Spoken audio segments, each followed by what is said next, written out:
Hi, I'm Anna. I'm here to talk a bit about inclusivity in the IT sector, or more specifically in cybersecurity. I was not able to be present for this year's Athens B-Sides, unfortunately. So instead, we have opted to make a presentation where I will talk a bit about myself. And then at the end, I will link to a companion article where I go more in depth about various disability experiences in cybersecurity, since we have a limited amount of time, and I figured it was better for me to write an article where I, in my own time, laid out my thoughts and feelings. So I hope you will find that helpful. My name is Anna Batranovic, which is ironic considering that there is the word ran in the middle of my surname. I did not run. I go by Poki online. I'm 18. I'm Serbian. Right now I'm working as a junior penetration tester at Uniquely part-time while I finish my studies. I enjoy CTFs. I like cats. I like drawing. I'm also technically a cyborg as of 2021, post-spinal surgery. So I am, in fact, by definition, a cyborg. And I'm disabled, obviously. I've been learning and studying cybersecurity since late 2021. I had learned about Hack the Box from my friend earlier that year, and I signed up for the website. I signed up for an account, and I did not think about it until I got an email late November, I think. There's a picture of the email, and I thought it looked really fun. I needed a good reason to get out of bed, since I had a back surgery that October, and obviously it takes a while for you to get back your stamina and to sit as you used to. So this seemed like a good opportunity, because there were daily challenges, and it would give me a good incentive to get up on my laptop. So that did not go well, because I had never did anything even close to it before. So I was pretty stumped. And then I did lots of Googling. I found out about the advent of cyber, which is Try Hack Me's yearly December event.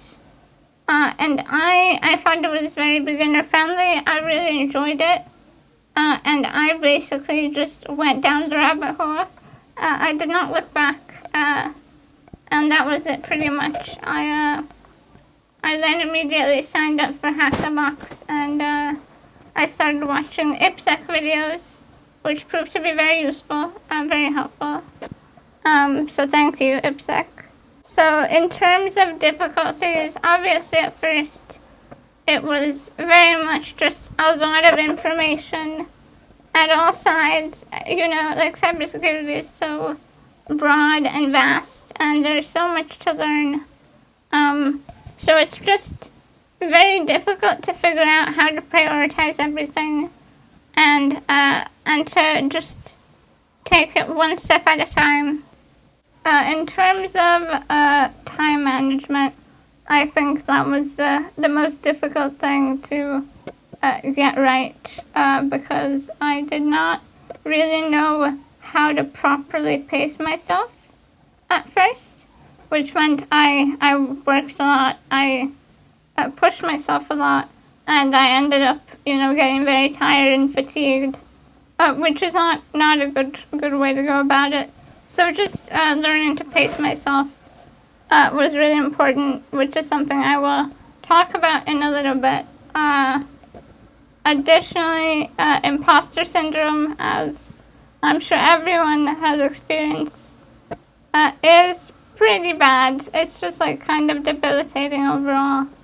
Not knowing, truly if your skills are up to par, or if you're just a really good actor, Oscar-worthy actor who is fooling everyone. But I think over time it's just something that you just have to come to terms with, that you probably do know a lot, and it's not just you fooling everyone. And obviously I still have those feelings, but I think I'm better at talking myself through them and having that internal conversation and coming out of it feeling okay, which is really important. In terms of what excites me, right now I'm focusing on red teaming. I am studying for my CRTO, Certified Red Team Operator. But I do find a lot of things interesting and exciting. I really like my job. I like finding vulnerabilities. I like report writing. And I enjoy talking to clients. I think it's interesting and dynamic to sort of see different tech stacks and see how various teams work. I definitely like to be active in terms of the disability community. I think there's a lot of work to do in making cybersecurity accessible, which I talk about a bit in my article. I think a lot of tools are not accessible just by being open sourced. So just over time, working on that, making sure that as many people as possible are able to try and pursue cybersecurity, because really, I mean, it's just fun. It's a really good career, and it's interesting. I mean, it's just something that I think everyone should try, and then if they like it, perfect. Another victim. In terms of lessons I've learned, I talked a bit about this, but I think pacing yourself is most important out of everything. Especially in IT, there's a big hustle culture, there's a lot of grinding, there is a lot of just feeling like you have to work all the time. If you're not working, you're just getting good at your job, be it for like Hack the Box or just studying or whatever. Which is the reason I think that often burnout is such a big issue in cybersecurity. Often people feel like they don't have the right to like pursue other hobbies or have their free time to just stare at the ceiling, whatever you want to do.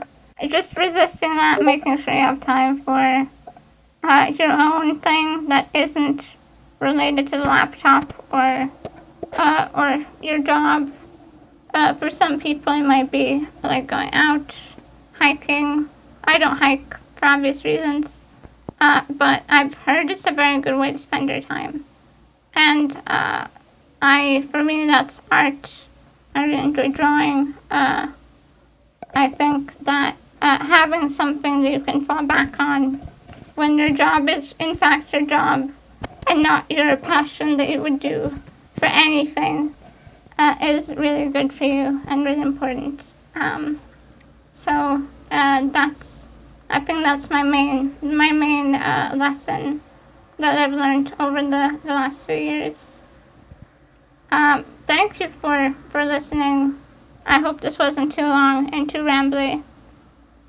Because I don't really have time to get into the nitty-gritty of disability, I wrote a companion article, which is linked here. Or I guess, hold on. Here. So if that's something that you would like to read more about, I would appreciate it if you took a look, and I hope you will find it insightful. So thank you for listening. Thank you for your time. I appreciate it. Have a good day. Bye-bye.